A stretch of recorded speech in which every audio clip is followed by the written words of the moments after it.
Welcome to Like Whatever, a podcast for, by, and about Gen X. I'm Nicole, and this is my BFFF, Heather. Hello. We're back. We're back. Yay. Sorry about last week. Yeah. We'll explain later. Yep.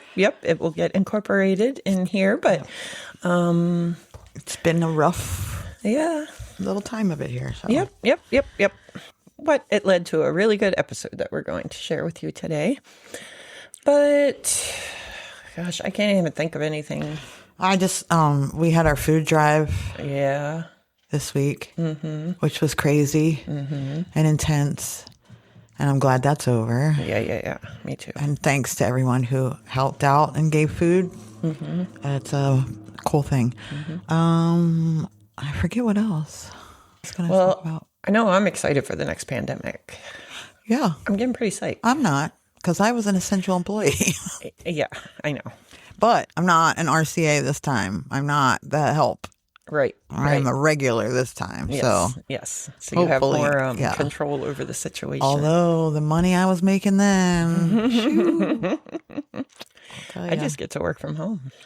You lucky bitch. That's what I want. We'll see. Yeah, it's pretty exciting. Like, I feel like I should start going buying some toilet paper just in case. Just to beat the Christmas rush. Yes. Yeah, not because I need tons of it, but because other people will think they need tons of it, and then I won't have any. Sell it on the black market. Yeah, for sure. We learned some lessons from the last pandemic. We did. We get to wear cute masks again. No. Yeah, I really hate to wear masks. Man. I have like this thing about feeling like I can't breathe, and I did not like having that thing over my face. I did not either. That's why I'm not a doctor. Yeah. I mean, the only reason. Yeah, really. Me too. Simply. Yeah, couldn't do it. I said it as a kid. I was like, I'll never grow up to be a doctor. Yeah. This mask thing is too much. It's too much. There's all that school and stuff, but this mask is where I draw the line. Forget it. Yeah, I agree. It's too hard.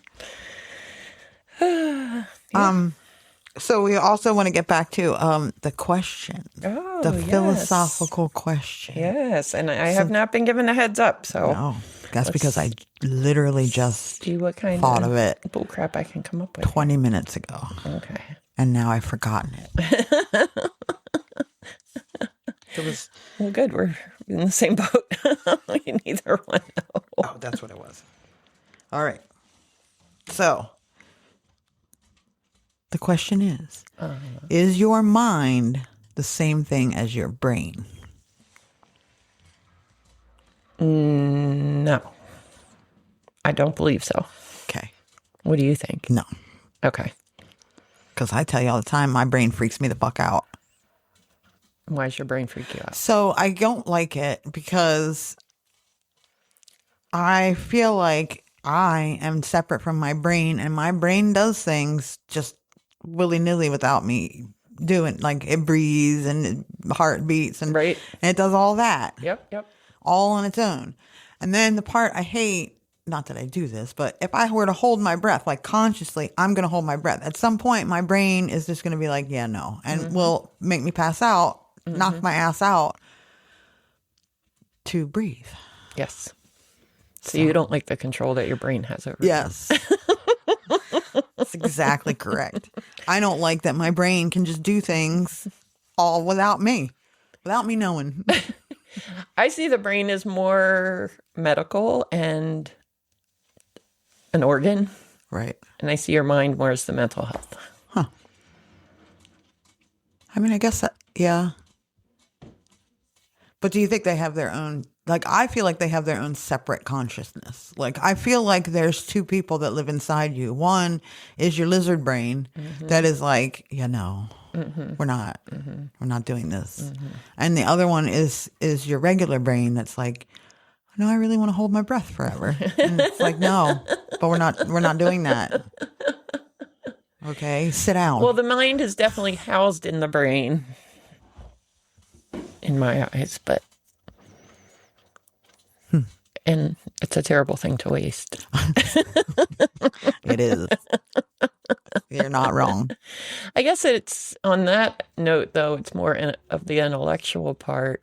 Maybe the mind is more the thinking and the brain is more the Gelatinous. yeah, The goo. the worker. The worker bee.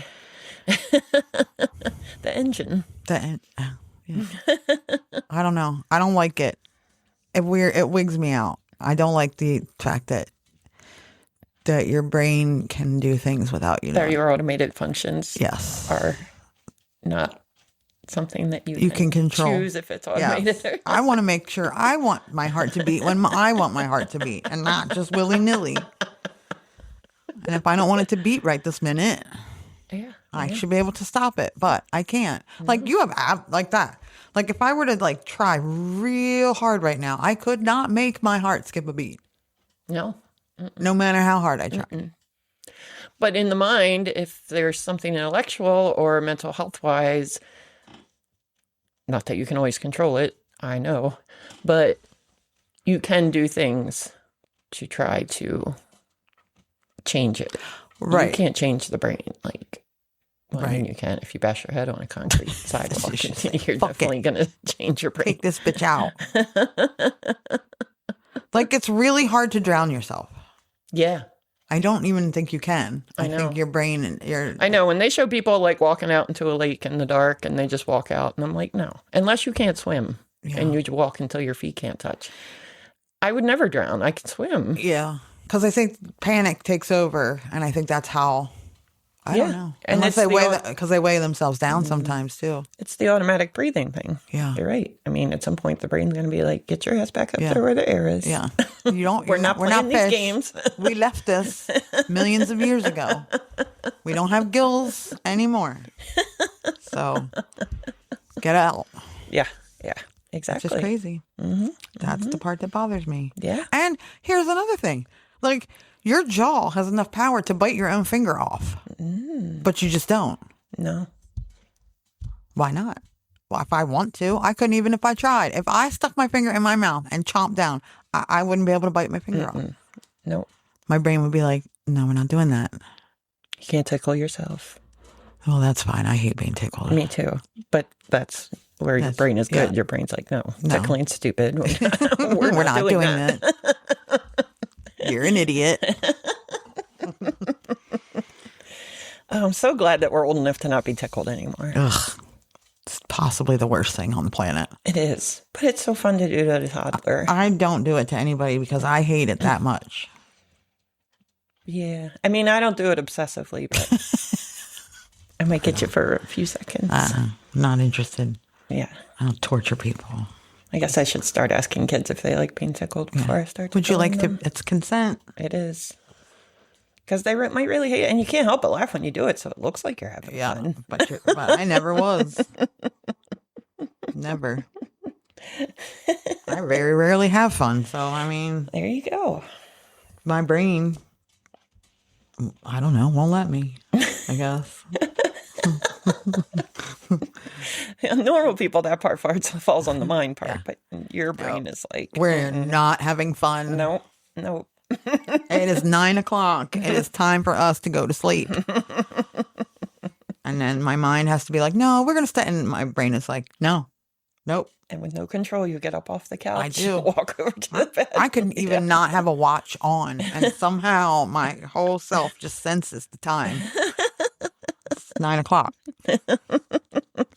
We must leave now. It's like my cats at 7:30. They know it's time to have dinner. It is. It doesn't matter. I could be having the best time ever. And at 9:00, I'm just like, all right. Yeah. Well, that was fun. Yeah, I'm going to go now. Everybody would be like, you were just having the greatest time. Yeah, and now it's time to go to bed, which is also the greatest part of the day. It really is. So sometimes I lay on the couch and I'm like, I'll just lay here and finish watching this show. I got like halfway through one last night and I was like, this is dumb. It's going to be so much better in my bed. And I just shut it off mid-show and went to bed. I have tried to change the time. I'm like, you're a grown up now. So you don't have school bedtime. 10:00. You're still going to get 8 hours. Like, nope. 10 o'clock's what I shoot for. Yeah. My brain at 9:00 is just like, yep. How about it?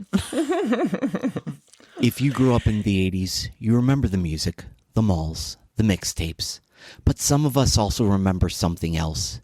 Feeling alone, feeling unseen, trying to survive things no one should have to survive. My Hearts of Glass book series by Pat Green isn't just a love story set under neon lights. It's about survivors trying to find each other. It's about found family. It's about the kind of love that doesn't fix the past, but helps you build a future. If you've ever needed a reminder that you are not broken, that healing is possible, that love can be safe, come visit the world of Hearts of Glass Living in the Real World and its sequel, Hearts of Glass Fade Away and Radiate. Find the books, paperback, ebook, or audiobook on patgreenauthor.com. Because your story did not end in the 80s. It's still being written. Oh, man. All right. Well, before we get to it, I would like to ask everyone to like, share, rate, review. Find us on all the socials. Email us at likewhateverpod@gmail.com. Check out our website at likewhateverpod.com. We are on the YouTube. Yep.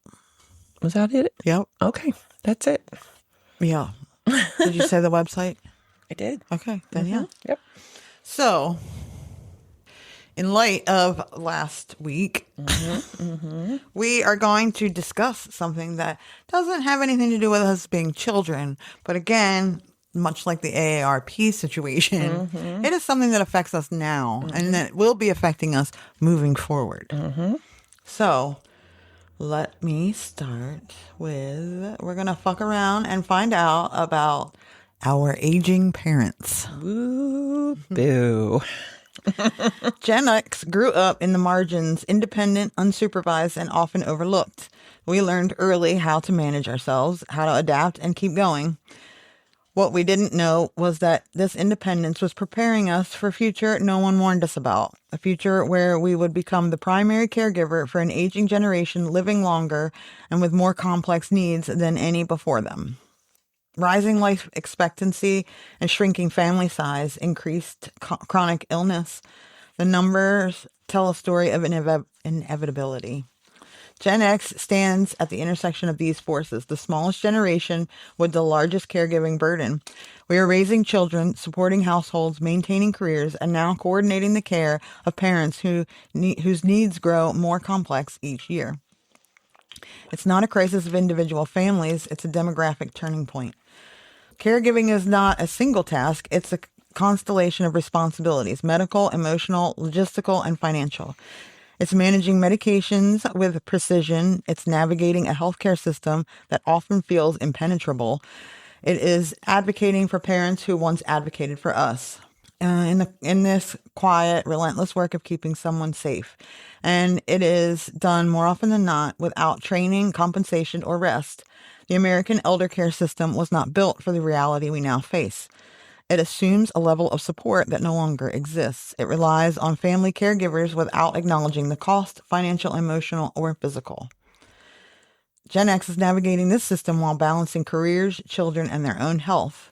Caregiving is not only logistical, it's profoundly emotional. It's witnessing the gradual vulnerability of the people who once seemed unshakable. It's grieving changes that arrive slowly, then all at once. It's the tension between love and exhaustion, duty and overwhelm. And it's the quiet guilt that follows caregivers everywhere. The sense that no matter how much they do, it will never feel like enough. Gen X is the hinge generation, supporting both aging parents and growing children. They're stretched across decades of need. They are the stabilizers of family, workplace, and communities.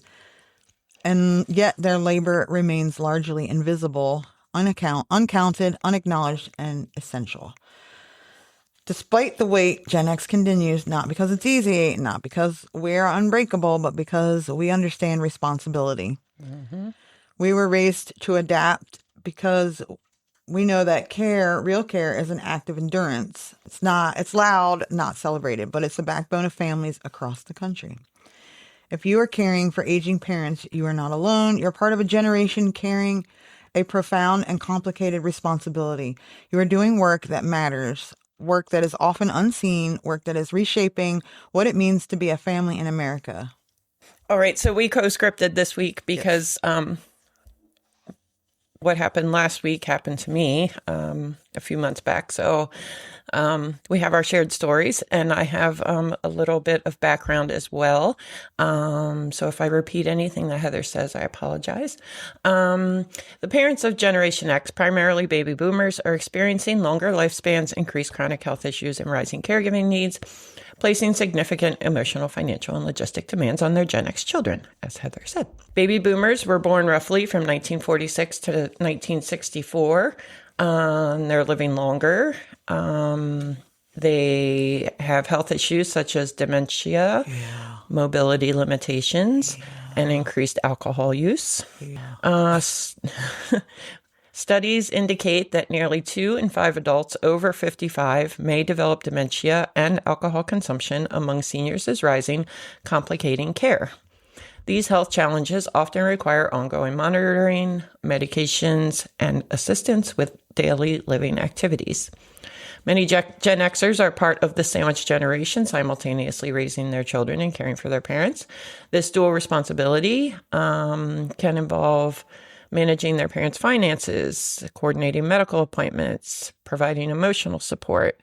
It's intensive, and Gen Xers are spending the equivalent of a full-time job on elder care while also maintaining their own careers. Emotional stress is common as caregivers navigate identity shifts and the challenge of balancing multiple roles. Supporting aging parents can be financially burdensome. Costs for assisted living or home health care can exceed $70,000 annually. That's insane. Yeah, and I can attest to this. My father-in-law and mother-in-law. My mother-in-law had Huntington's disease, and my father-in-law took care of her for as long as he absolutely could. Right. And then he found the best care for her once he couldn't take care of her anymore. And he was handwriting a check for $8,000 every month to pay for her to live there. And that's what he retired from the service. Right. He also retired from the state. She retired from the bank. Right. And they had Medicare and Social Security, and none of that stuff was covering it. Yeah. Because if you have enough money and you own property, you have to spend your money. Yeah. Like, if he would have depleted all of his money, he would have been expected to sell the house to continue to pay for her care, which is just mind-blowing. Yep. It's crazy. And so then Gen Xers are facing their own retirement planning pressures. Financial strain is compounded by college expenses for children, mortgage payments, and limited retirement savings, creating a complex economic landscape for middle-aged adults.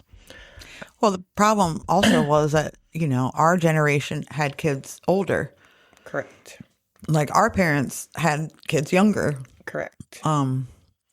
So like when my grandparents, well, one set died when I was 10, so they don't count. Right. But the other set, they died when I was like in my 30s, possibly even my 40s. Of course, evil lives forever. Forever. So. Yeah. So exactly. But yeah, I mean. Yeah, of course. Yeah. The aging of Gen X parents also affects family dynamics. Gen Xers often act as the glue, mediating between their parents' independence and their own children's needs. Emotional bonding can be rewarding, but the stress of caregiving can lead to burnout if self-care and support systems are not prioritized. Cultural expectations, gender roles, and personal identity further influence how caregivers manage these responsibilities. Experts recommend early conversations about parents' wishes, legal and financial planning, and building a professional support network, including healthcare providers, financial advisors, and aging care specialists. Self-care, setting boundaries, and seeking respite are critical to maintaining the well-being of both caregivers and the aging parents. Technology and community resources can also help manage care more efficiently.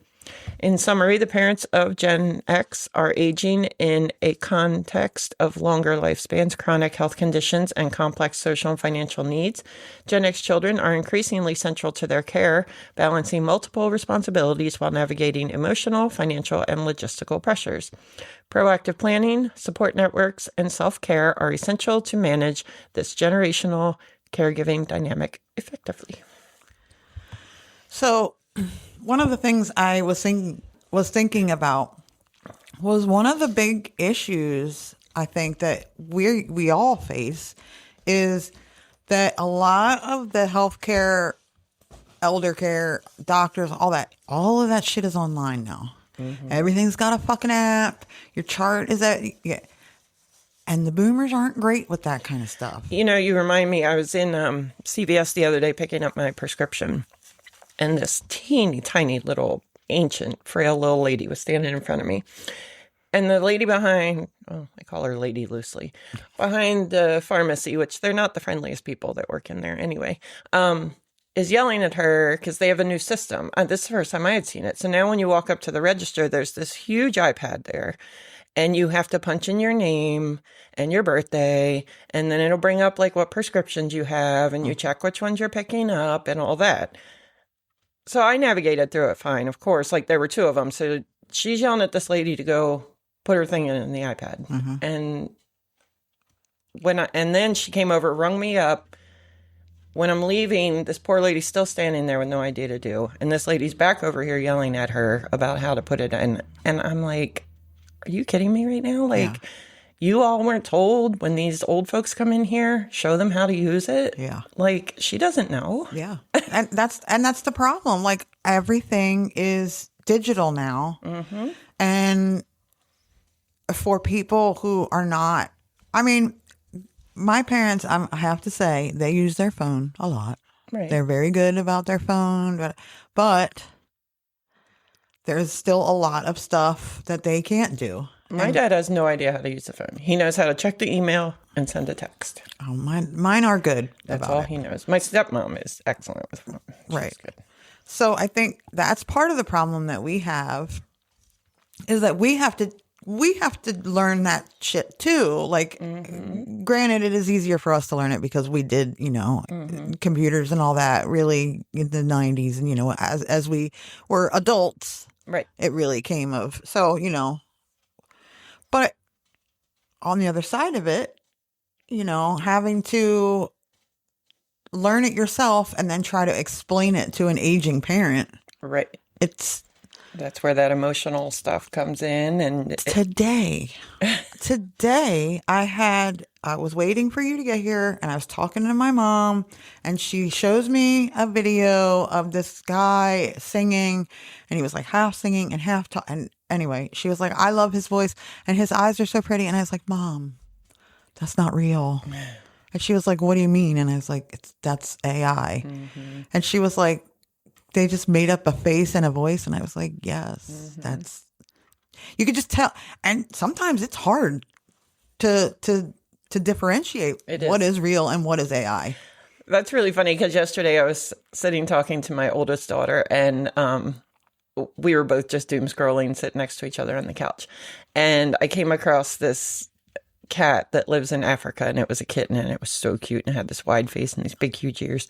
And I showed her, I was like, look at this kitten. She was like, Mom, that's AI. I was like, no, dummy, it's not. So she was like, yes, it is. And I was like, well, it's called this. And I was like, I'm going to Google it. She's like, I already am.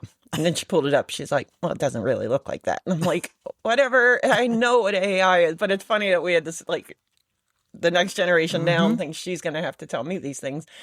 But yeah, and then I understand you have to phase things out and you have to move with the times, and we all want to be more, save more paper, more trees. I get all that, but you have to wait until that generation's gone to fully phase it out. Yeah. Like there has to be an aspect of it that they still can access and understand, because eventually we'll reach a point where that will sound so crazy to the next generation that that's the way you used to do it. So my mom still pays at the grocery store with a check. My roommate still pays all her bills with a check. She sits down with the checkbook and all the bills and she writes them out. Yep.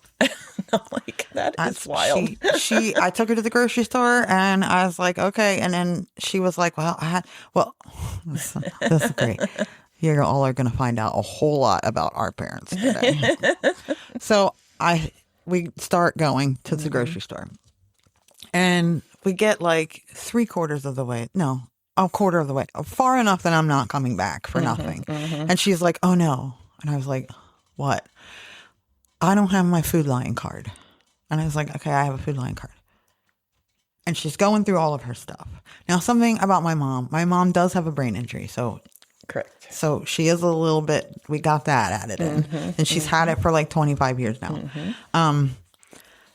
She gets obsessed. So she's going through her, and I was like, Mom, it's fine. It's okay. I have a Food Lion card. And she's like, well, I don't know if I gave it to your dad. And I was like, Mom, I have a fucking Food Lion card. Just use my Food Lion card. And I'm texting my sister, and I'm like, your mother. And my sister's like, just put my phone number in. I was like, I have one, though. I can't. So then she finally comes out with, well, can I use yours if I'm paying with a check? And I was like, yes, your Food Lion card has nothing to do with your check. And even if you couldn't, you have a debit card. We can just tap it right on there, and we don't have to wait. That was very frustrating. Yeah. Yeah. Then we had to hold up the wait. We had the whole line was held up. She had to buy me candy, though. Yeah. Like she wasn't going to it. I know. That's why I volunteered. I've always been the one that went grocery shopping with my mom because I'm not stupid. Yep. And that's why your niece goes now. Yes. I beat her out. Wait till your niece has her own place. Oh my God. She's going to be Your at my mom's mom's going to be ass. like, we spent $500 at the grocery store? My goodness. Adriana keeps coming over here saying she's going to take me to the grocery store. I told her I don't need anything. So this all brings us to last week. My dad had a small stroke. The man is, unfortunately, the same as me. Yeah. Stubborn Yes. as a mule. Yes. So and it's hilarious because he was at work. He's not supposed to be work. He shouldn't have to work. He doesn't need to work. They swear that he does, but he doesn't. Right now, he's out doing electrical work for somebody. So he works for his brother sometimes. And I guess he was not making any sense to the coworker. And the coworker called his brother. His brother came in, and his brother freaked the fuck out. And his brother called me. Now, I have spoken to my dad's brother on the phone exactly one time prior to last week. And that was the day of their motorcycle accident. Yep. So when he called and his name popped up on my phone, I was like, oh, no. And when I answered, he said, don't freak out. But I've done that to you a time or two. yes. Yes. The issue then becomes my sister is 47 years old. She's about to be 47. She's has two almost grown children. One is going to be 21 and the other one is going to be 18. So she's grown ass kids that she kept alive for that whole time. He said, your dad wanted me to call you because your mother and sister can't handle it. And I said, cool. Awesome. So I then called my sister, who freaked out. So your uncle was right. She didn't freak out about that. She was pissed off that everybody thinks that she can't handle things because of what happened 20 years ago. And she's mad. Mad because she can handle things. Okay. She can handle. Okay. Yeah. So as the burden of being the oldest child and a sister who apparently can't handle things, the burden falls on me. Oh, she did go to the hospital because she was off and I was not. And well, immediately she texted, let's just pull the plug. And I said, cool. Where do I sign? But at the time we didn't know what had happened. So and he was still conscious. Yeah. And they weren't going to let us, unfortunately. Like, we there tried is no plug real to hard. pull. Yeah. When she got to the hospital, she was like, where's the plug? I'm going to yank it. So anyway, my concern was I had a feeling that it was a small stroke. because he was coming out of it and he was really tired and whatever. So I had a feeling that's what it was. But my other concern was this the beginning of dementia? Like, was this the start? And here's why that is a massive concern for me, because it is all about me. Yes. Because my mother has a brain injury. Yes. She cannot. She's fine. She is. She is fine. She is not going to do. She can't drive anymore. She won't drive. She probably Correct. can, but she won't. So if my dad gets dementia, it's going to be like two of them have dementia. Yes, exactly. Exactly. And it's going to be very difficult. And because I do not have children, I was not the breeder, I understand that this falls on me. Right. I understand that. Like, I get it. I don't have any issues with that. That their elder care, I will have to move in with them and I will have to take her to the grocery store and I don't have a problem with that. But that's where we are.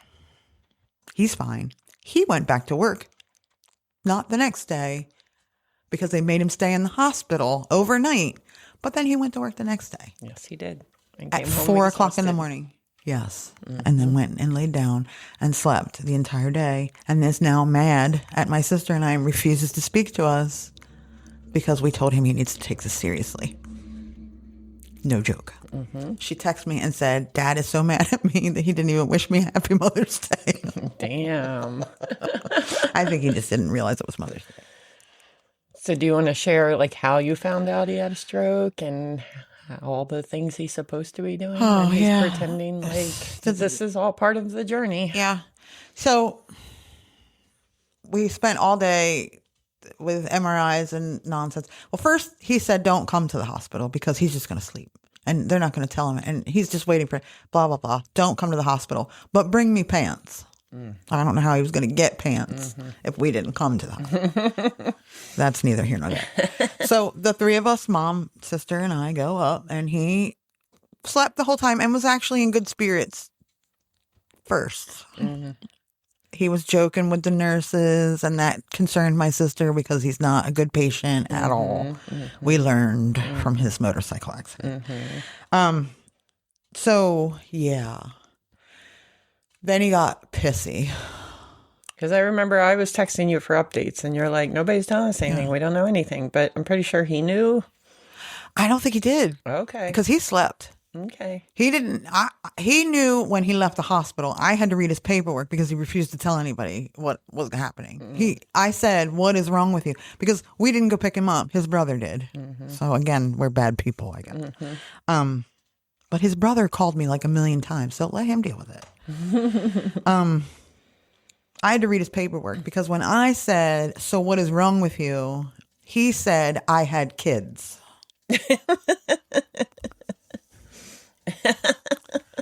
And that is also what he told my sister when she asked what was wrong. He said he had kids. So I had to read his paperwork. He's supposed to be taking blood thinners. He is. I did see them downstairs. Oh, good.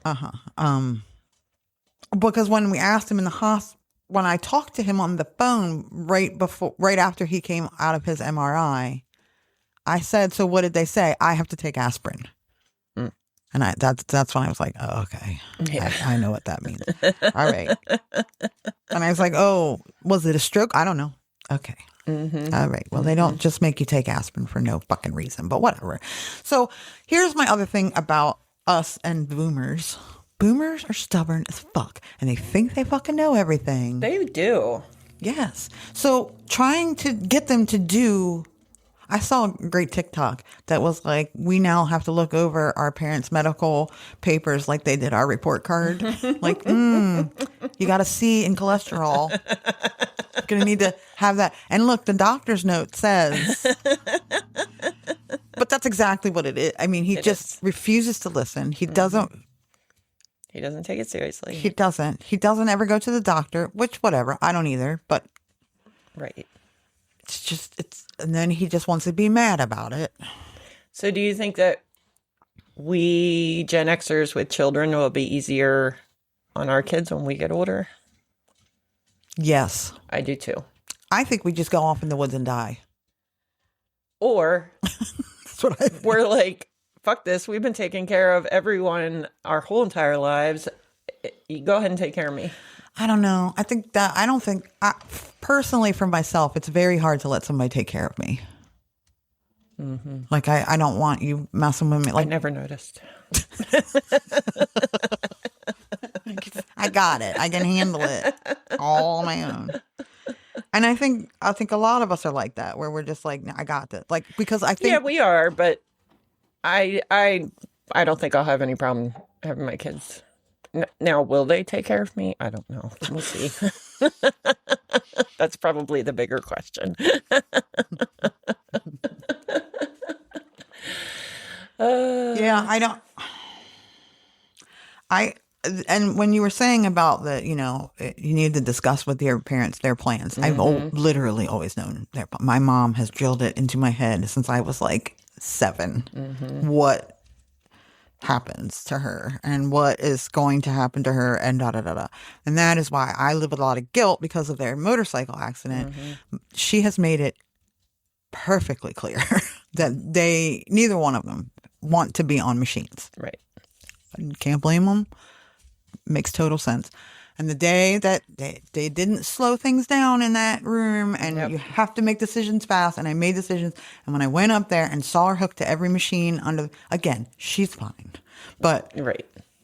That second, I thought, oh, fuck, what have I done? Yeah. Like, I did that to her, and she did not want that. Yep. And I still feel guilt over it. Would she have died? I don't think so. Who knows? Right. They put her in a coma for her brain, so that's why they had her. Well, machine. it's a lose-lose situation. Like, you went against what she wanted, but could you live with yourself if she died when you pulled the plug? And you're like, well, what if I hadn't? Yeah. So there's just no good answer to that. But I did. I felt that pang of like, oh, that's not at all what she wanted, And so I think that's part of the problem too. Is like, I mean, they do live. They are living longer. Yeah.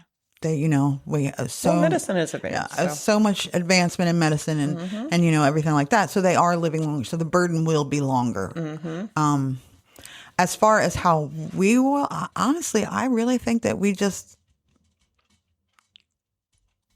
die of whatever sickness. We're just like, I don't know. I don't have time for this. So getting back to pulling the plug, have I discussed on here before when my father-in-law passed? No. I didn't think so. So this is another heads up that is really relevant to this topic and that I did not know until I was in the situation, and I want other people to know. My father-in-law was a very vivacious man. He was spunky. He was in his 80s. He traveled. He kept his house and yard perfect. He had a girlfriend. He did all kinds of, he was very, very active. And he fell suddenly ill very quickly. He was having breathing issues. He previously worked for ILC, which makes the spacesuits. So we were wondering if he had some sort of lung disease from that. And he would be the type of man who would find out he was sick and not tell his family so that he could just live out his life like normal. And so it all happened very, very fast. He went to the hospital. The ambulance came and picked him up. By the next day, it was time to make the decision. He was not coming back. So it was me, my ex-husband, my sister-in-law, my brother-in-law. So it wasn't the next day because my brother-in-law needed time to get here. So it was a few days. My nephew, and then my father-in-law's girlfriend. And they bring us in and they tell us the situation, and make us make the decision. So I'm more, even though I was in the family 20 years, I still felt like more of my opinion doesn't count as much as yours does. Sure. The 3 siblings were really leaning towards pulling the plug. They knew he didn't want that. Right. My nephew desperately wanted us to transfer him out of that hospital into a better hospital to see if they could fix him. My sister-in-law didn't want him dying in a helicopter alone. Right. It's all going back and forth. So I finally look at, there's a physician in there and a social worker. So I look at the physician and I was like, what is the point? Because he had a DNR. I was like, what is the point of having a DNR if the family still has to make the decision? Like, they said what they wanted. It's legally written down. He signed it. It's notarized. Like, why aren't you just pulling the plug? Because that was his wish. Right. And they explained that a DNR is more of a courtesy to the family so that you know what their decision is. Oh. But they still can't do it without the family saying, yes, go ahead and do it, which sounds like such a fucked up system to me. Like, who wants to do that? Yeah. You know, like, you were in the same situation. Like, you knew what she wanted. And he was on vacation when all this started, and his girlfriend drove him back up here. So when we had last seen him, he was fine. Yeah. And then all of a sudden this happened. And now, and the what ifs will kill you. Yeah. I'm sure my nephew is traumatized by it because his other grandfather, who had already passed, had a similar situation, and they had him transferred to a different hospital, and they were able to fix him. So in his head, you know, so he's calling his dad, like, where did he go? You know, what did they do? And all that stuff.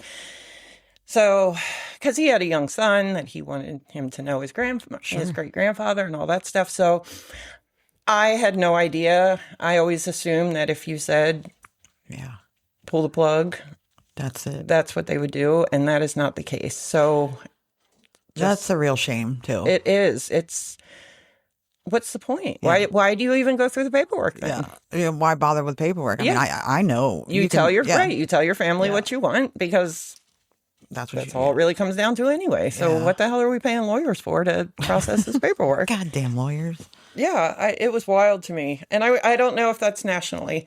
So I should say here in this state, that's what happened. Right. I don't know if we're pretty different states have different Our rules. state is pretty loosey-goosey with stuff. So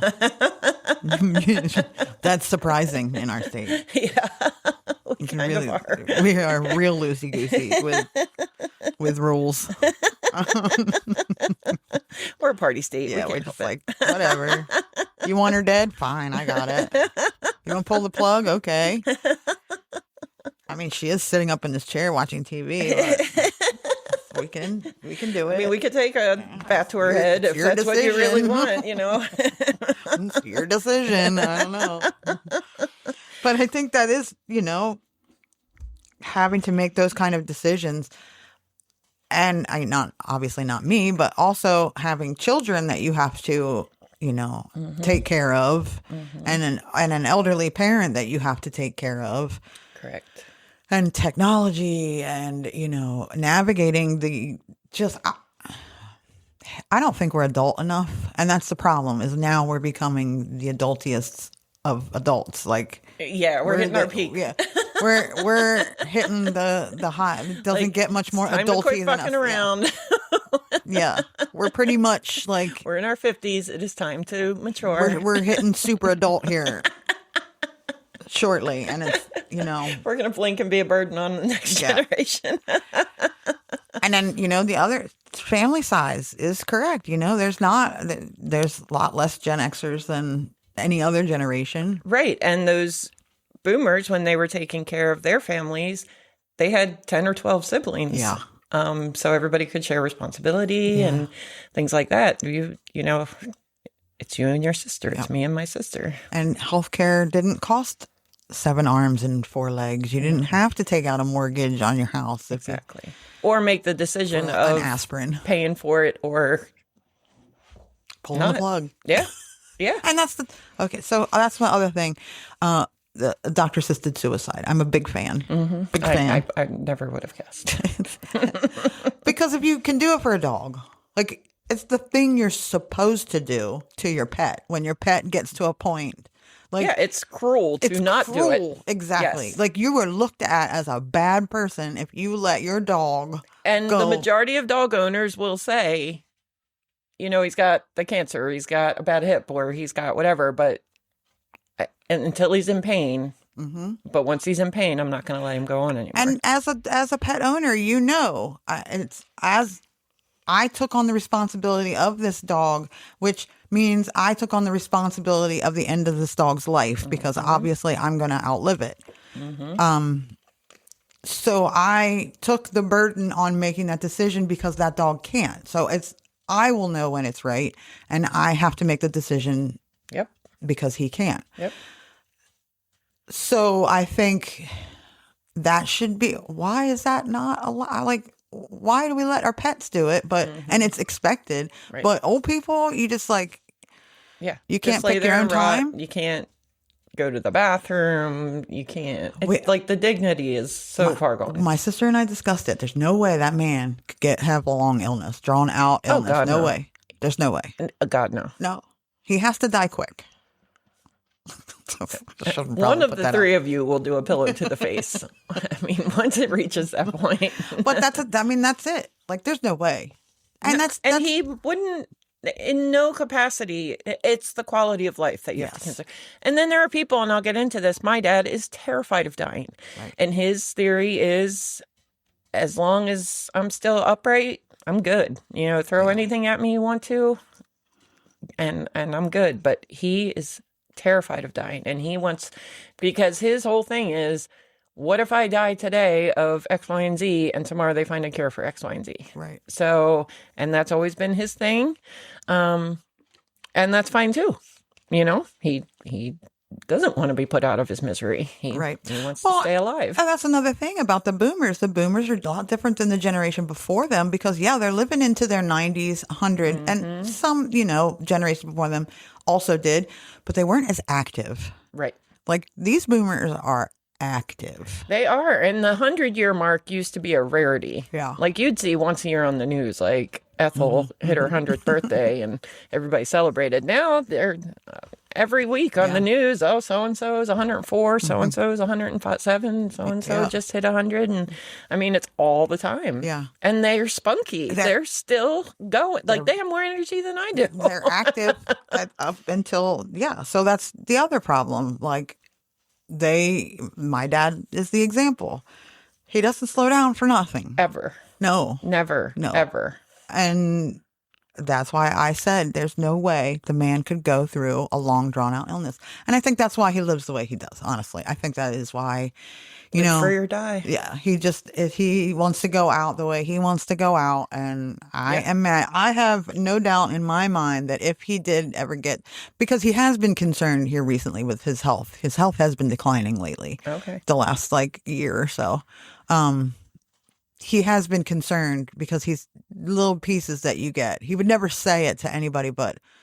Well, that's what I was going to say. You said he never stops, but I have come here and he's laying in the floor or he's laying on the couch. And that's because he's in so much pain. Yeah. But he won't tell anybody that that's why he's resting. But we know he's in a lot of pain. I think he will, if he were to get sick with cancer or whatever, I think he won't tell anybody, and I think he takes himself out. Or he doesn't tell anybody and he doesn't take any treatment and he goes pretty quick. Yeah. Because I have known people that did that. I knew... That's going to be me. I knew an older gentleman that was a bar patron at a bar I used to go to. And, all of a sudden he bought his dream sports car. It was an old Chevelle in perfect condition. And he would take it out on the back roads and just tear it up. He had this huge bash at his house. I mean, there were hundreds of people there, and crabs and grilling and booze and just a party. And then one day we were all like, what? He died? Yeah. No, I don't even think his wife knew, if I remember correctly. And I get that because if you tell people, everybody, oh, how you feeling? Yeah. Are you okay? What the doctor say? Are you doing blah, blah, blah? I mean, it's I don't know if I could do it. I would love to say that I would because I think that is the way to go. Yeah. I probably could. I'm a pretty private person. I know. I think I could keep it to myself. Yes, you could. I mean, I would tell you. Yeah. But I'm not going to do anything about it. yeah, I know. You're going to be rooting for. I'll just go, Nicole. No, I know exactly what I'll say. I told you I had to die before I was you. just thinking that. So I was like, maybe we'll have to Thelma and Louise it when All we right. come to that. I'm down. So yeah, we'll go together. I get cancer if we both have to die. Well, otherwise, your kids are going to have to take care of me, and I don't think that they want that. So, or my sister's kids, and I know they don't want that. Before we get into yours, we better do the I was diary. thinking that. Yep. Yep. Nicole's diary, pure delight. We're laughing through her teenage flight. So grab your snacks and brace your soul. This middle school madness out of control. All right. So this week in Nicole's 1984 diary, we are jumping from July 10th, 1984 to September 27th, 1984. The day before my birthday. That's the day Yes. before my 10th birthday. Yes. Yes.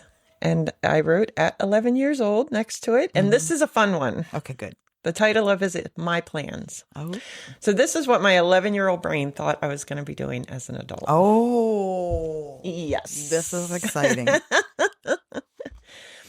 My plans are living in Pennsylvania Wrong. and as a car having a rabbit. Nope. I want to go on my honeymoon to Hollywood Nope. and meet some stars and singers. Nope. I plan on having a brown-haired and brown-eyed man. That's 11-year-old me. Okay. Yeah, I did that twice. Wasn't gonna say anything. And have one kid. Nope. And my job and hobbies will be cat sitting and cat raising. Cat raising. Yes, you got that one in the bag. I do cat sitting too. Okay, well, Occasionally. okay. Yes. It's not my job though. A hobby. Yeah, sure. When I have a kid and if it's a girl, I want to name her Nikki Lynn, which is the most Thank- 80s name. Thank fucking God. The funny thing is I hate the name Nikki now. I Like know. I don't like it when people call me Nikki. Nick, fine. Nicole is my name. I'm good with that, but yeah. Yeah. All right. So yeah, that's Nikki Lynn. That's I'm gonna start calling your middle kid Nikki Lynn. I do have to tell her that because I wanted to name her Fiona. Yes. And she is so grateful every day that her father said no to Fiona. I'm still mad about it. And she wouldn't have known if that was just her I was name just gonna growing say, up. she would never know. I know. But yeah, I love it though. Like live in Pennsylvania. I don't know where that came from. Like I lived in Delaware and my family was from Jersey. I don't even know how I knew what Pennsylvania was. I mean, when I was 10, I probably wanted to live in the city of Philadelphia because I watched Rocky so many times and I liked row homes. Oh, me too. I still want to live in a row home. I still do. Except when one catches fire, 10 catch fire. And I that's was not going to great. say, it's not a great situation, but And honeymoon in Hollywood and meet some stars and singers. Like, sure, why not? We'll Yeah. just- you just tell them it's your honeymoon and they come out everywhere. It's so funny though, because sometimes when I read this thing, I'm like, how did I have this knowledge at 11? Or how did was I thinking? But I read that and I'm like, oh yeah, I was 11. Yeah, There for it sure. is. I want my job to be cat raising. Most definitely. Yeah. Although I meet with high schoolers and they say things like that. So, Yeah. Well, I still don't know what I want to be when I grow up. yeah, me neither. I just fell into this. Now I know what I want to be. Retired. Yeah. Heard. And that really, since I started working, has been my goal. Yeah. Always is to be retired. So I went to college and never had aspirations of like high paying jobs or high titles. It me was a get a pension. job with the state so I have health benefits and I can retire one day. And that's all I want. Yep. I don't care how much my paycheck is. I just want to retire. That's my whole time when I was going through it at the post office when I first started. That's all I kept saying Yep. is this job is going to get you a retirement. Yep. Because otherwise, wouldn't have been able to retire. Yep. In August, I will hit 11 years with the state, and I'm like 14 to go, baby. You're almost halfway there. You got this. Wow. When I think about that, I've been there 11 years. Retirement is going to come pretty quick. Yeah. I mean, because I can't believe it. I still remember I remember very clearly the job I had before that. Right. So, yeah. All right. Crazy. Anyway, It's crazy. so now I will tell you my story of what happened back in March. I did forget to mention one thing about your dad's situation. Yes. I came out the winner in that situation. In your dad's She really stroke, did. because I found out in conversation during his time of being sick that I am his second favorite person on the planet. Oh, that's why. And I have been riding that high for like 2 weeks now. Now, fourth, because I find you got to put the kids above the other one. I said. Yeah. I mean, I thought that was like a given that they were. I do have a theory though on why Okay. I would be second. Okay. And the other one is number one. I mean, and it's going to make you puke. He adores. Oh, I know, because he's the greatest human being ever to walk the earth. No, because no, he loves the two of us because we are the ones that take care of you and your sister. No, I think he just likes my brother-in-law because, No, yeah. it's because he knows you two are My in good brother-in-law. hands with the two of Look. us. I know you can't admit it any more than No. he can, so we'll just let it go. He always wanted boys, and he She's got pulling another shot out. He just got because- my. No, I know. My brother-in-law is the son he always wanted, and Yes. if you can't like my brother-in-law, there's For something very wrong with you. Yes, that is the truest thing you've ever said. The man is the single nicest human being, kindest human being you'd ever want to meet. Yep, good energy. Yeah. Just good to be Scared around. to death of my sister. Yeah, well, who isn't? All right. So March 4th, my dad was scheduled to have knee replacement. It's been a long time coming. He's been in. So my dad has very, very, very bad arthritis, and he has had it for a long time. And his back is so messed up. And I know this sounds like an exaggeration, but the doctors have told him there's nothing we can do. Like, if we fix one thing, it's not going to feel any better because all these other things are still happening. We Right. can't fix all these other things and blah, blah, blah. So anyway, all his joints are hurting. So he needs a knee replacement. And my dad is such a trooper. Like, he's not a tough guy by any stretch of the imagination. Like, I'm pretty sure he's never been in a fight. Yeah. He's very law abiding, never even smoked a cigarette. The opposite of my dad. But, all right. So not tough in any way, but not a complainer. Really just a pretty positive guy. Again, like I said, as long as he's standing upright, he's good. So for him to be in like so much pain, the last time I was down there, his knee was so bad, like he could barely stand up, and but he didn't want to stop, and he still wanted me to have a good time, and he wanted us to get out and do things. So he was driving my stepmom and I to places, and then sitting in the car for hours so that we could go walk the beach or go explore this nature preserve and check out the museum and all that stuff. And he just wants to be involved. Like, he just wants to be there. He's fine. He turns on the AC, kicks the chair back, and takes a nap. Like, Right. he's good to go. So anyway, I was super excited for him to get this knee replacement. I've known lots of people that got knee replacements. I know it's a quick, easy peasy, in and out kind of thing now. So not too worried. I do stress bad. But again, also let me add that my parents live in Florida and I live in Delaware. So it's a 2.5-hour flight or a 20-minute or 20-hour drive. So it's not quick to get to him if something happens. Luckily, my stepmom is in perfect health, very active. Like, that woman wakes up in the morning and hits the ground running and doesn't stop till she goes to bed at night. I don't know how she does it. It's crazy. So anyway, the night before, I text to see how he's doing, and he was nervous and he couldn't sleep, and that makes me sad. So anyway, the next day he goes into surgery. They had to be at the hospital at 6:15. He was out of surgery at 9:30. So arrive at the hospital at 6:15 and out of surgery at 9:30. pretty like, quick. Nuts. And they said he should be going home at 11:30. They're 45 minutes from the hospital. At 12:35, my stepmom texts me that he's home and in bed. Right. So he was at the hospital at 6:15, 45 minutes away. At 12:35, he's home in bed. And which part of me is like, wow, that's amazing. Part of me is like, are you sure? Is that a good idea? Should you maybe have monitored him a little bit? So then at 7:47 that night, I get a text from my stepmom that they are at the ER because his knee is bleeding. And I am now in full-blown panic mode. His blood pressure was 83/47. Crazy. So they were doing blood work and tests.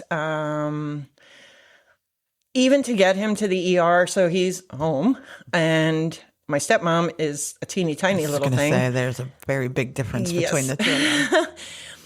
And she needs to get him in the car. So 2 grown men had to come over, and they still took forever to get him in the car because he was dead weight. He was weak. He was tired. His blood pressure was 83/47. So then he gets to the hospital, and it takes a couple of male nurses to even get him. It took 15 minutes to get him out of the car and into a wheelchair to get him into the hospital. So this is my super active, like, go, no matter what, dad. All right. So then I get a text. His blood pressure's back up to 131/63. And they sent him back home at midnight. Yes. So again, that was only a 4-hour duration that he shows up at the hospital with the super low blood pressure. His surgery is bleeding. And they send him back home. Yeah. Okay. So, and I'm in Delaware and they're in Florida. And I'm constantly texting my poor stepmom, do you need me to come down there? And she's like, I got it. I'm like, no, I know you've got it. Like, I am not worried about that. But do you need me to come down there? Like, take care of the cats or somebody to talk to, or do you not want to be alone? Because they're together 24/7. Yeah. So, but she kept telling me, no, honey, it's fine. Dad would rather wait until he feels better and you come down and visit. I'm like, whatever. It doesn't help me. All right. So the next day he has an appointment at his surgeon at 1:45, and they want to put him in a rehab facility, which he is not happy about. Yeah. Although he comes around to the idea because that's the only option. And he's like, all right, get me in then, get me rehab and get me the hell out of here. Because my dad is a social butterfly. He loves going to the American Legion. He loves sitting at the bar, sipping a 7 and 7. And he's not even... it's funny because he loves that, but he's not super chatty. But he'll sit and listen to you all day long. Right. So people love him. All right. So he goes to the surgeon at 1:45, and they send him back to the ER because they want to fast track him into rehab. And his blood pressure drops again to 79/45. Now, these are texts. I laid out like the events as they happened. In the meantime, my stepmom was calling me at like 9 o'clock every night to fill me in on everything. She was awesome, amazing about it. I love her so much. I felt bad one night because she was heading home. Well, one night she was heading home and she's like, all right, I just pulled into the Legion. They have wings. I'm going to get some wings to go. I'm going to have a beer at the bar. I'm going home. I was like, all right. So then like a couple nights later, she's going for stuffed flounder, and she was so excited. And then she texted me from the bar. It was imitation crab meat. Wah, wah, What? wah. All right. All right. So then he eventually gets a room in the ER later that night.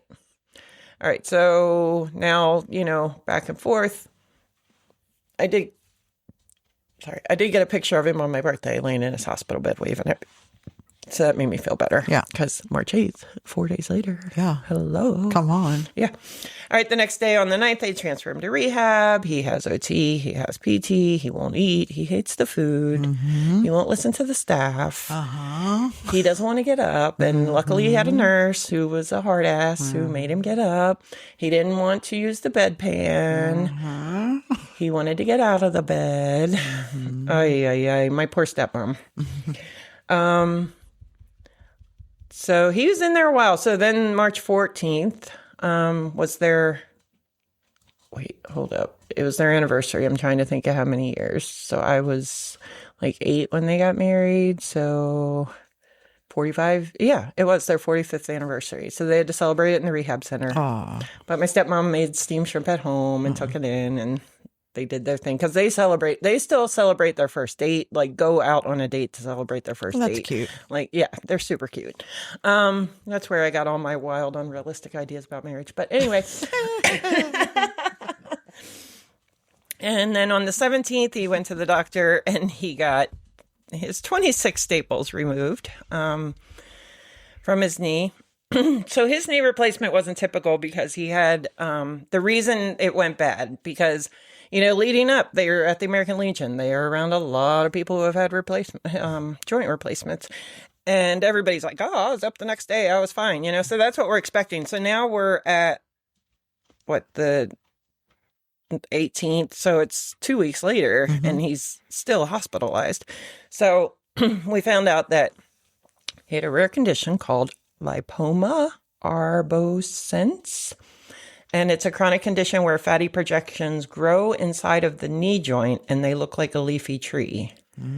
So it's very, very rare, but it's just fat that grows. So you lose all the cushioning in there and the smooth stuff that makes the joint go, and it all gets replaced by these tree leaf looking fatty projections. Ew. So that's why his was more difficult. So here's another thing that comes up then. So then my stepmom texts me on the 19th and she's like, when your dad gets out, we've decided that we are going to get a lawyer to get medical power of attorney. So my first thought was, do you mean me? Right. I have to have medical power? So all I wrote back was, what does that mean? What you talking about, Willis? So she writes back, I'll be dad's okay, good. That's all. You don't even need to say. You're good. I just didn't know how else to ask that without being a jerk. But my dad has early onset dementia. He is on a medication that seems to be slowing it, luckily. But my dad, it's hard to tell for me with my dad because my dad has never had a good memory. So, and I have his memory. Yes. So, like, my stepmom will be like, oh, well, this or that. And I'm like, it just sounds like dad to me. But she knows him better than me. So she knows. So while he was in the ER still, she came in. She kept trying to tell them there, like, he won't remember what you told him. He's not sure what to say. Even without dementia, my dad's just, it's, almost like he's ditzy sometimes. So anyway, but of course, and rightly so, but you have to take the human aspect into it. All the nurses were like, well, he's a grown man. We don't have to wait for you. We can tell him whatever we want. Luckily, she found one nurse who was willing, a male nurse that was willing to wait for her to tell him things. So anyway, she comes in one day and my dad has signed approval for them to give him sleeping medication that has been approved by the FDA for depression, but not for sleep. Right. And anyone who knows my dad for 5 minutes has probably seen him asleep. Yes. Because my dad can fall asleep anywhere, anytime, always has. He would fall asleep standing up when I was a kid. He falls asleep everywhere. And he was not having trouble sleeping in the hospital, so he didn't need sleep medication for at night. So that's when they decided, like, he can't make his own decision. Well, he can make his own decisions, but he needs Janet there. Back up. To, yes, make sure he understands what he's doing. So that's where they're at now. So another thing that you have to worry about is medical power of attorney. If your parents already have that. Do you? I still have it from it was non-expiring. Do they know that? I don't know where the paperwork is anymore. So. Well, it's somewhere. I had full power of attorney over both of them. My uncle, that was a lawyer, drew up the paperwork. I don't know why you don't use that against your dad more. Because he signed it not willingly. Right. He signed it. I mean, so it's not something you can joke about. Yeah, it's not. He didn't want to sign it, but my uncle said it was it was in the best interest. Well, for one thing, so my dad doesn't know how to do anything bill wise and nothing. My mom does literally everything. Yes. So when my mom was in a coma for 3 weeks, and then she went to rehab for 10. So she was gone a long time. Yeah. 10 months or 10 weeks? 10 weeks. I was going to say it felt like 10 It months. felt like ever. It did. Yeah. All those trips to Bryn Mawr. Yeah, it was far. So he didn't know how to pay any of the bills and refused to do it, honestly. He just refused to do it. Yeah. So I had to get on their accounts. Oh. I mean, could we have just signed their name? Yes, but we didn't know. We didn't know what was going to happen with her. So right. I had to get it anyway. Yes, and it was non-expiring, so I could sell this house if I wanted, or kick them out, move in. Get out of my house. Take your van with the mattress in the back. I think they have the paperwork, so I think I gave it to them. Yeah, and they probably threw it away. Yeah, I don't know. I should ask. Where's my power of attorney? But my sister didn't want it because I said, "You take one, I take the other," and she said no. Yeah. Well, you said you knew it was all on you. Mm-hmm. So in the meantime, Dad's coming home. She's not sure if he'll be able to work the steps. My stepmom, so she finds this. And this part made me happy, like the kindness of strangers in a time that she needed it when I'm not down there. So she found this metal ramp on Marketplace, and it was $250. It was like brand new. And the guys were like 40 minutes away, I guess. And she's this tiny little lady with a little Kia Soul. So what's she going to do with a ramp? And so she offered to pay the guys to deliver it and to pay for their gas money. They refused any extra money above the $250. They dropped it off. They nice. Set it up for her. And I was like, thank goodness. Like, you deserve some kindness right now. Like, you're going through it. A funny story. When my parents had their accident, we had a neighbor across the street that was my sister's best friend's parents. They lived across the street from us forever. Like they were really good friends with my parents and blah, blah, blah. So when their accident happened, of course, she found out because she lived across the street and blah, blah. She went in to the house. She came because my parents never locked their doors there. So she went into the house and cleaned out the refrigerator. And when I talked to her, she said, by the way, we went in and we cleaned everything out of the refrigerator because that's what I would want somebody to do. Aww. I don't want to come home to a bunch of rotten food. Aww. And I was like, that makes total sense. It does. So she made us promise that if anything happened to her, that we would go over and clean. She has since moved to North Carolina, and I'm sorry, I'm not driving to North Carolina to do it. But they had the same sense of humor as they were hippies too. Mm-hmm. They had the same sense of humor as my dad. And one time he was going to take himself to the store, so he started walking, and he had he tore his ACL and his MCL, and he decided he was going to walk the 3 blocks to the convenience store. And the neighbor came over and was like, "Why don't you let me drive you?" And he said, "No, I just need milk." And he was like, "Let me go get you." And he said, "No." And he was like, "Fine, lay here in the yard. I'm not coming to get you." Nice. And then they let him walk. He used to answer their phone when you would call over there. He used to answer at City Morgue. He did have your dad's. He was great. Morgue. Yeah. So my dad's good now. He got discharged from the rehab on April 2nd. He's been home. He's doing all his follow-ups and all he's supposed to do. I'm going to see him on June 4th. I cannot wait. But it was so stressful. And that's another element that I just added in here is I'm far away. Yes. And when do you use your time? Like, do you panic and go down as soon as something happens and you've spent money and vacation time and, that you've had to use, but then what if something more happens and you need to be there?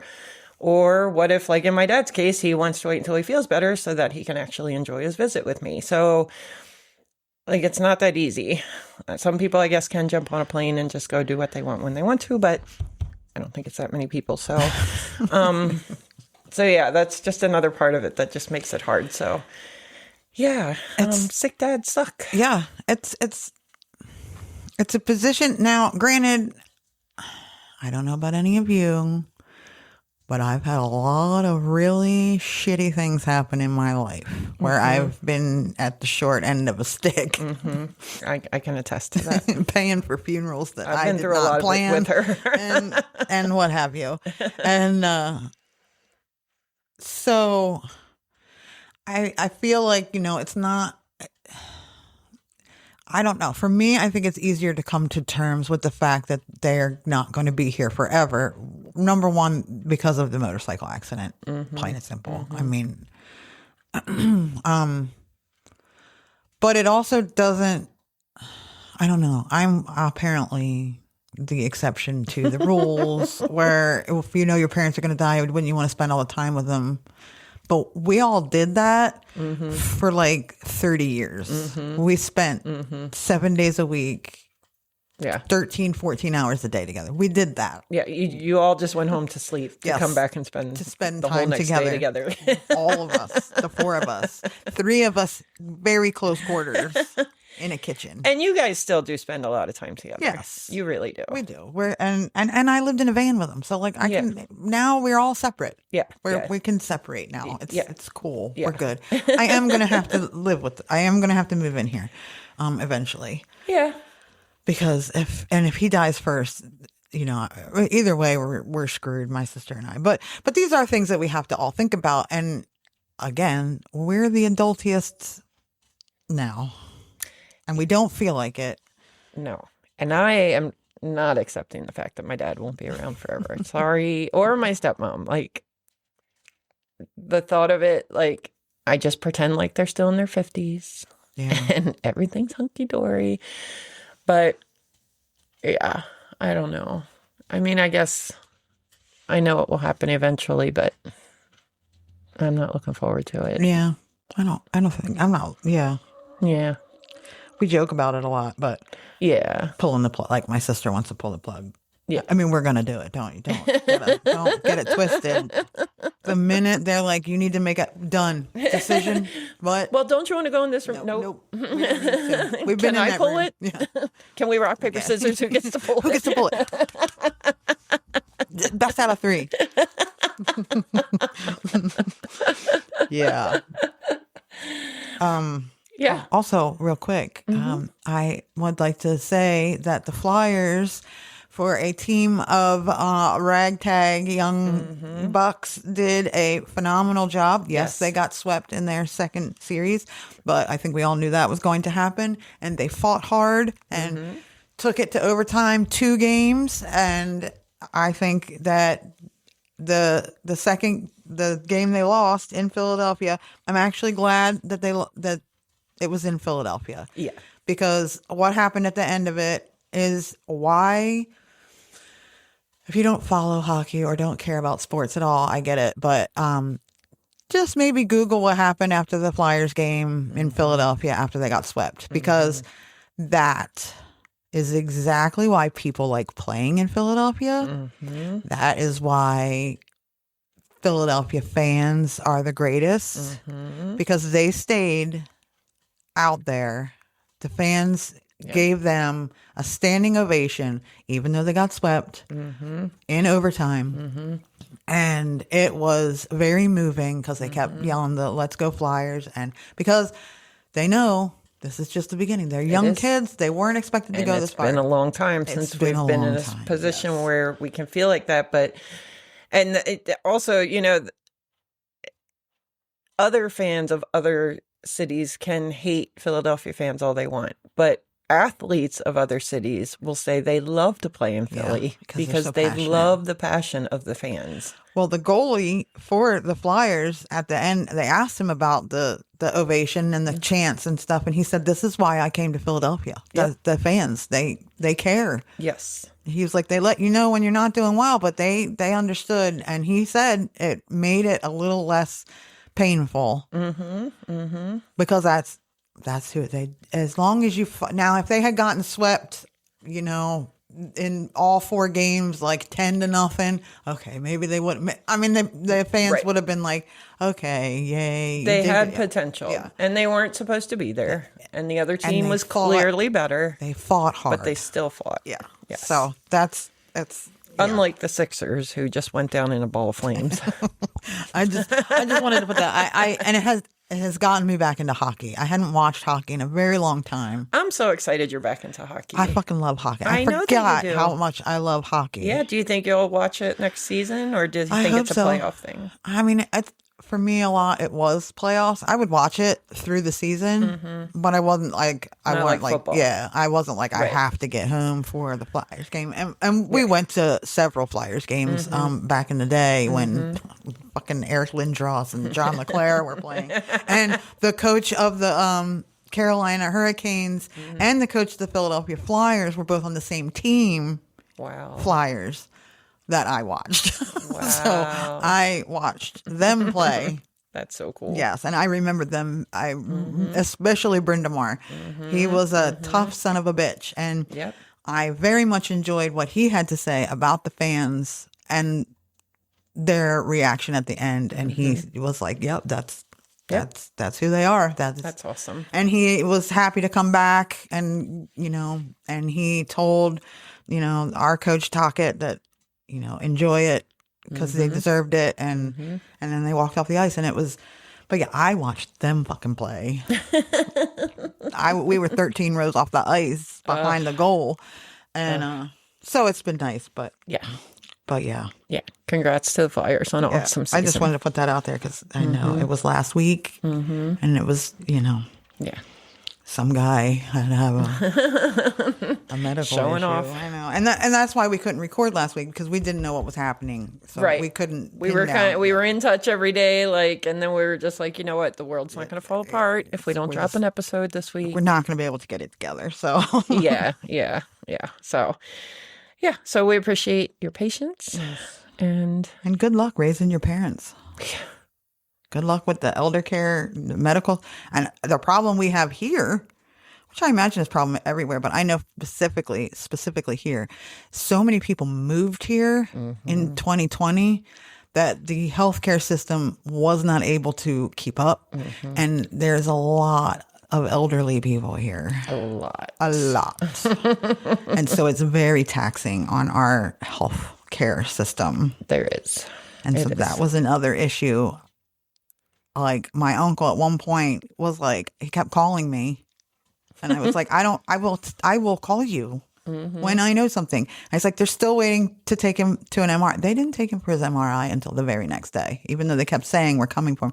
And at one point they said, well, we have to take the emergency cases first, and then we'll take him. And my uncle on the phone said, oh, a stroke isn't a fucking emergency. That's what I was thinking. And I was like, I don't know I can't take him to it. So I don't know what you want me to do. Yeah. So yeah, Yeah. this might not have been a hilarious episode, but It was an informative, Yes. informational, help to prep. If you're going through something like this, we feel you. yeah, We hope you get the help you need. yeah, it's rough. I know it's cliche, but self-care is super important. Yeah, go home. yeah. If you're getting frustrated and you're Yes. getting like, it's just You're I not doing anybody any favors. learned a very valuable lesson Yes. with my mom in the hospital that Yes. it's just sometimes you have to just go home. Yep. Sometimes you just have to say enough is enough. I'm sorry, I have to leave, and Yeah. nobody is faulting you, and don't feel guilty about it because they understand. Yep. That's what they're there for. Thanks for listening. Thank you. Thanks for listening to us and letting us get out our nonsense. Yeah. It felt good to talk Yeah. about it. It's crazy. We had a similar situation in Yeah. a couple of months of each other. Yeah. Let's hope we don't do that again. You can follow us on all the socials. You can listen to us anywhere that you find podcasts. Yep. And tell a friend. You can share, rate, review. I said that. Please. Mostly. We have a website, www.likewhateverpod.com. You can send us an email about how hard it is to pull the plug so that I know if it's just one switch. Is it like a regular? Is it like a 220? You can send us an email at likewhateverpod@gmail.com or don't whatever. Whatever. Bye. Take